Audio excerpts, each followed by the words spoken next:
16వ శాసనసభకి ఏకగ్రీవంగా ఎన్నికైన సభాపతి శ్రీ చింతకాయల అయ్యన్న పాత్రుడు గారికి హృదయపూర్వక నమస్కారాలు, మీకు శుభాకాంక్షలు.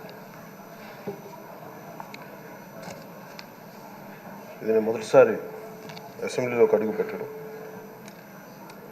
ఇలాంటి సుదీర్ఘ రాజకీయ అనుభవం ఉన్న దాదాపు 7 సార్లు ఎమ్మెల్యేగాను, ఒకసారి పార్లమెంట్లో అడుగుపెట్టిన మీకు, Panchayati Raj, technical education, forest, R&B అనేక మంత్రిత్వ శాఖల్ని సమర్థవంతంగా నిర్వహించిన మీకు ఈ సభాధ్యక్షుడు, ఈ స్పీకర్ స్థానంలో కూర్చోవడం నాకు చాలా ఆనందంగా ఉంది. ఇన్ని దశాబ్దాలు ప్రజలు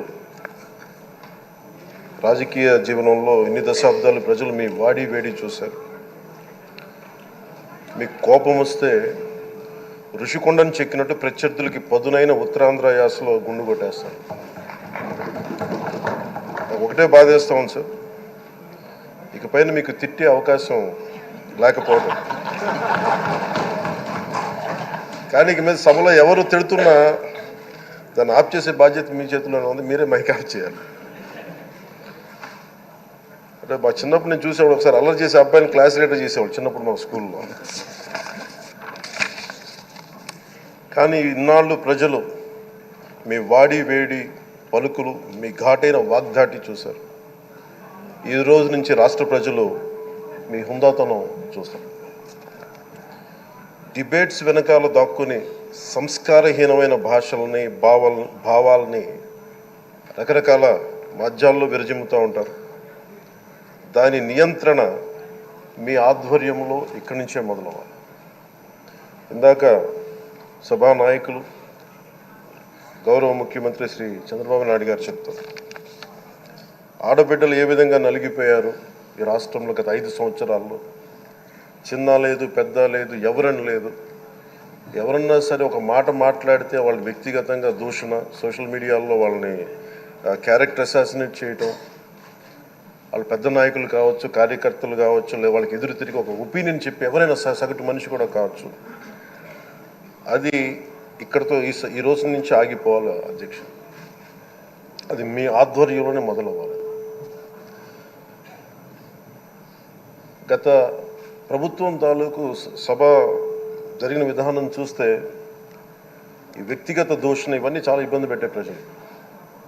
ఈ రోజున వాళ్ళకి 11 సీట్లకు పరిమితం అయ్యారు, ఈరోజు లేరు, ధైర్యం లేదు వాళ్ళకి. విజయాన్ని తీసుకోగలిగారు కానీ ఓటమి కూడా ధైర్యంగా కూర్చుకునే వాళ్ళకి స్థాయి లేదు, వాళ్ళకి పారిపోయారు ఇక్కడి నుంచి. భావంలో ఉండే తీవ్రత భాషలో ఉండాల్సిన అవసరం లేదు. భాష మనుషుల్ని కలపడానికి కానీ విడగొట్టడానికి కాదు. భాష విద్వేషం రేపడానికి కాదు, పరిష్కరించడానికి. ఎంత జటిలమైన సమస్య అయినా, భయంకర సమస్య అయినా చర్చల ద్వారా పరిష్కరించుకోవడానికి కానీ వివాదం సృష్టించడానికి కాదు. ఈ సభ ఉన్నది అందుకు. కానీ మనం చూసింది వాళ్ళ దగ్గర నుంచి బూతులతోటి, వ్యక్తిగత దోషులతోటి రాష్ట్ర పురోభివృద్ధిని ఆపేశారు. అలాంటి సభ కాకుండా ఇందాక మన పెద్దలు శ్రీ గౌరవ ముఖ్యమంత్రి చంద్రబాబు గారు చెప్పినట్టుగా ఇది భవిష్యత్తుకి ఇది ఒక ప్రమాణం అవ్వాలి. 2047 వరకు ఇంత అద్భుతమైన స్థానంలో మనకి ఆంధ్రప్రదేశ్ తెలుగు జాతి ఉన్నత స్థాయికి వెళ్ళాలంటే ఈరోజు మనం వేసే ప్రతి అడుగు అది భవిష్యత్ తరాలకు ఒక నిర్దేశక ఒక టచ్ స్టోన్గా ఉండిపోవాలి, గిట్ రాయిగా ఉండిపోవాలి. ఈ రోజున ఈ సభలో ఉన్న గౌరవ సభ్యులందరూ చట్టాలు చేయడానికి ఉన్నారు, చట్టాలు ఉల్లంఘించడానికి కాదు. విభేదించడం అంటే ద్వేషించడం కాదు, వాదించడం అంటే కొట్టుకోవడం కాదు. ఇవన్నీ విభేదించడం, వాదించడం ఇవన్నీ ప్రజాస్వామ్యానికి చాలా మౌలికమైన పునాదులు. ఆంధ్రప్రదేశ్ ఆవిర్భావం జరిగి అసలు భాషా ప్రయుక్త రాష్ట్రాల ఆవిర్భావమే మన ఆంధ్ర రాజ్యంతో మొదలైంది. అమరజీవి పొట్టి శ్రీరాములు గారి బలిదానం మీద మన రాష్ట్రం పుట్టింది. 56 రోజులు తిండి తిప్పలు తినకుండా నరకం అనుభవిస్తూ ఆయన బలైపోయారు. ఆయన మరణానికి చేరువవుతూ ఆమరణ నిరాహార దీక్ష చేసిన ప్రతిరోజు మనకి దాదాపు ఈ సుదీర్ఘమైన 6 దశాబ్దాల కాలం, 1.5 సంవత్సర కాలం అంటే ఆయన ప్రతిరోజు చావుకి చేరువవుతూ భోజనం లేకుండా ఆయన గడిపిన ప్రతిరోజు మనకి 1.5 సంవత్సర కాలం. అలాంటి నేపథ్యంలో అలాంటి మహోన్నతుడు శ్రీ పొట్టి శ్రీరాములు గారి త్యాగాన్ని కనుక మనం ఈ సభలో ప్రజా సంక్షేమం కోసం మాత్రమే చర్చలు జరగాలి, వాదోపవాదాలు హద్దులు దాటకుండా ఉండాలి, వ్యక్తిగత దూషణకి తావివ్వకుండా ఉండాలి. అలా కాకుండా గత ప్రభుత్వంలాగే ఈ సభని తిట్లకి బూతులకి కొట్లాటికి వాడితే ప్రతి నిమిషం పొట్టి శ్రీరాములు గారి బలిదానాన్ని అవమానం చేసినట్టే. ఒక గొప్పవాడు, ఒక మహానుభావుడు బతికినప్పుడు మాత్రమే కాదు, చనిపోయిన తర్వాత కూడా కొన్ని తరాలు ఉపయోగపడతారని నిరూపిస్తారు.